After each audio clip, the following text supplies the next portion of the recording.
karena tidak mungkin mengalahkan pasukan Muhammad yang jumlahnya banyak.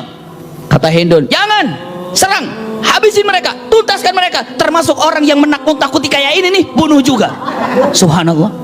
Lalu kata Abu Sufyan, wahyak, celaka kamu, semuanya akan celaka jika mencoba menghadapi pasukan. Saya sudah melihat dengan mata saya sendiri, saya sudah bermalam bersama mereka melihatnya, dan saya tahu keadaannya, nggak mungkin untuk bisa membalasnya kepada mereka karena kekuatan yang paling dahsyat mereka.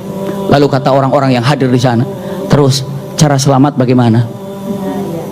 Cara selamat satu, siapa yang masuk rumahku selamat. Masuk rumahnya. Bisa dipahami nggak? Abu Sufyan, dan siapa yang masuk rumah Abu Sufyan, rumahku selamat. Kata Hindun, mimpi kamu kali. Tiba-tiba yang mau selamat masuk ke rumah kalian, rumah kita, mana cukup rumah kita. Sebentar Hindun, masih ada kata-kata lagi.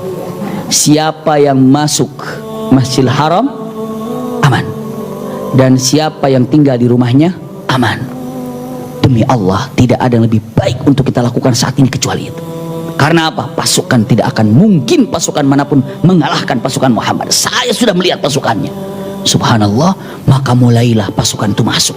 Masuk tuh orang-orang tuh masuk ke rumah, masuk ke rumahnya, masuk kemana untuk aman. Tapi ada beberapa pasukan, diantaranya Ikrimah bin Abi Jahal tidak mau, mengumpulkan beberapa pasukan dan menghadang beberapa tempat. Ada sedikit nanti, tapi tidak berarti ya, tidak berarti.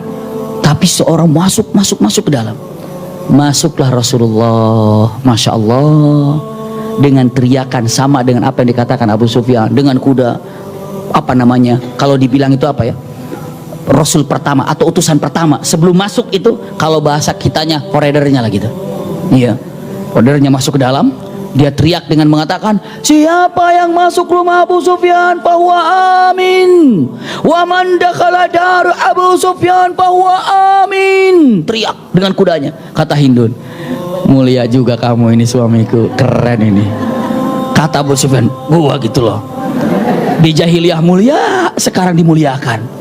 Wa man dakhala dar Abu Sufyan fahuwa amin. Teriak lagi dengan kudanya. Wa man dakhala Masjidil Haram fahuwa amin. Teriak. Wa man dakhala ila baitihi wa huwa amin. Teriak-teriak dengan kuda itu. Maka semua kesana kesana aman.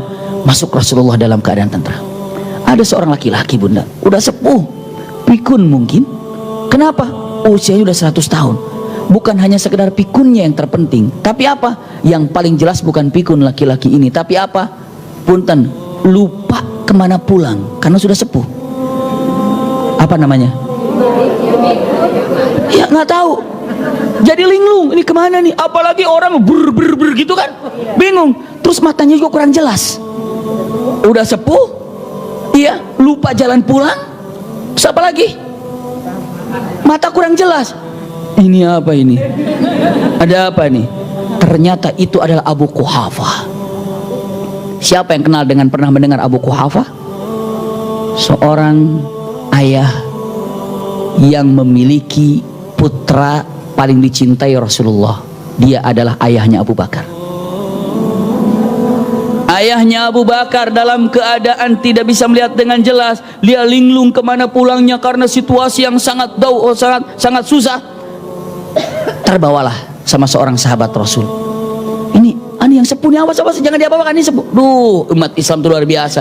Begitu, itu kan bapaknya Abu Bakar. Ini bapaknya Abu Bakar. Dipanggilnya Abu Bakar, dipeluknya oleh Abu Bakar. Ayah, apa kabar? Aku anakmu, Abdullah.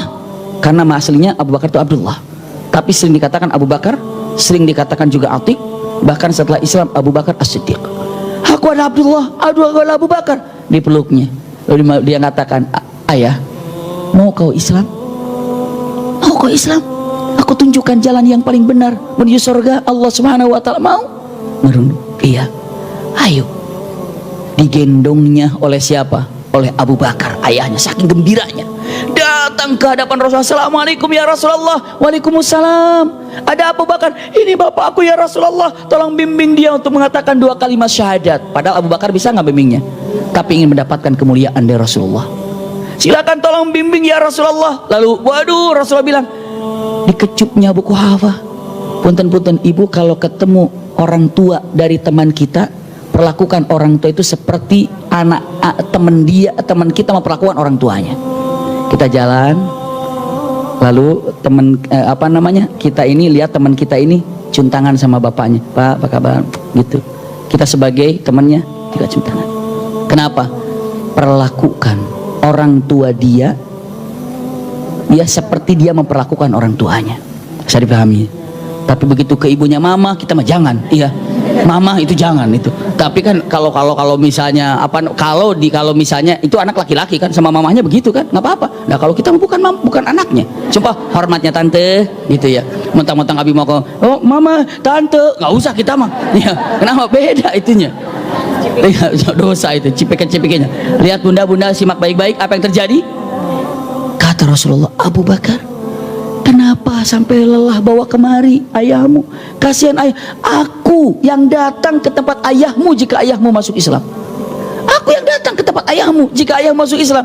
Tidak ya Rasulullah, aku yang mengantarkannya ke sini. Silahkan bunda, dibimbinglah 2 kalimat syahadat. Asyhadu an la ilaha illallah wa asyhadu anna Muhammad Rasulullah. Setelah Abu Quhafa Islam, Abu Bakar nangis. Nangis Abu Bakar.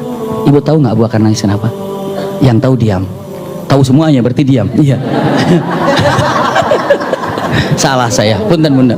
Iya, bunda, ini rahasia. Abu Bakar itu sangat mencintai Rasulullah di atas dari apa yang dia cintai. Allah dan Rasulnya nomor 1. Lihat bunda, lihat. Ibu akan merasakan bagaimana cintanya Abu Bakar sama Rasulullah setelah tahu kisah yang mungil ini. Bunda, pamannya Rasulullah Abu Thalib yang menjaga Rasulullah dari usia 8 tahun sampai Rasulullah menjadi nabi, sampai Rasulullah sebelumnya menikah dengan Siti Khadijah kan pamannya ikut. Rasul jadi nabi, Rasulullah berdakwah, pamannya ikut mendampinginya, ya kan? Setia pamannya itu melindunginya, tapi wafat dalam keadaan kafir. Tahu kan itu kan? Rasul sampai nangis bunda, sampai Rasul kenapa? Karena nggak Islam. Pada Rasul udah ngajak, ya ammi qul la ilaha illallah, pamanku katakan la ilaha illallah unajjika yaumal qiyamah, aku yang akan menyelamat kamu di hari kiamat. Dia nggak Islam bunda, dia katakan kalimatnya ana ala millati abai, aku berada dalam apa? Agama nenek moyangku. Matilah siapa? Abu Thalib. Rasul menangis dengan tangisan yang sangat dahsyat. Kenapa? Karena pamannya wafat dalam keadaan kafir, dan para sahabat yang menyaksikan Rasul nangis semua nangis. Kenapa? Karena sedih melihat Rasulullah sedih. Bisa dipahami ya? Dan ini terekam oleh Abu Bakar kesedihan Rasulullah. Rasulullah saat menangis, Abu Bakar melihatnya sampai Abu Bakar kalau lagi termenung sendiri suka nangis. Kenapa kau nangis Abu Bakar? Aku ingat sedihnya Rasulullah saat itu. Bayangkan cintanya Abu Bakar. Kebayang wajah Rasulullah saat nangis zaman itu, waktu itu Abu Bakar masih bisa meneteskan air mata. Kenapa? Sedih karena Rasulullah bertahun-tahun. Ibu tahu nih, simak baik-baik. Begitu Abu Quhafa Islam, Abu Bakar nangis. Begitu Rasul bertanya, Abu Bakar kenapa kau nangis? Bukankah kau gembira ayahmu sudah masuk Islam? Ya Rasulullah, aku gembira ayahku masuk Islam, tapi kalau boleh aku berangan-angan, alangkah baiknya yang masuk Islam hari ini bukan ayahku tapi pamanmu Abu Thalib, karena aku ingin melupakan kesedihanmu waktu wafatnya Abu Thalib dalam keadaan kafir. Aku berangan-angan seandainya masuk Islam itu adalah Abu Thalib, bukan ayahku. Aku rela ya Rasulullah, yang penting kau. Rasulullah bandingkan cinta Abu Bakar dengan yang lainnya, sampai rela mengatakan nggak apa-apa ayahku lah, yang penting kau bahagia ya Rasulullah. Siapa yang mencintai Rasulullah seperti itu? Abu Bakar luar biasa. Dipeluknya Abu Bakar, memang engkau adalah orang yang tidak bisa aku balas cintanya kecuali Allah yang dapat membalas cintamu. Pertama kali yang sangat luar biasa itu adalah saat peristiwa apa? Hijrah itu kan? Rasul sama jazakallah khair, hanya Allah yang dapat memberikan apa coba? Pahala apa yang telah kau lakukan kepada wahai Abu Bakar. Masya Allah. Inilah terjadi kepada siapa? Abu Bakar Siddiq. Abu Bakar tuh kemuliaannya itu, lihat bunda biar tahu. Ayahnya Abu Bakar sahabat, Abu Bakar sendiri sahabat, anaknya Abu Bakar sahabat, cucunya Abu Bakar sahabat. Tidak ada siapapun yang memiliki kemuliaan seperti Abu Bakar. Bisa dipahami bunda? Ayahnya sahabat, Abu Quhafa sahabat Rasul nggak? Sahabat jadinya. Abu Bakar sahabat, putranya Abu Bakar sahabat, cucunya Abu Bakar sahabat.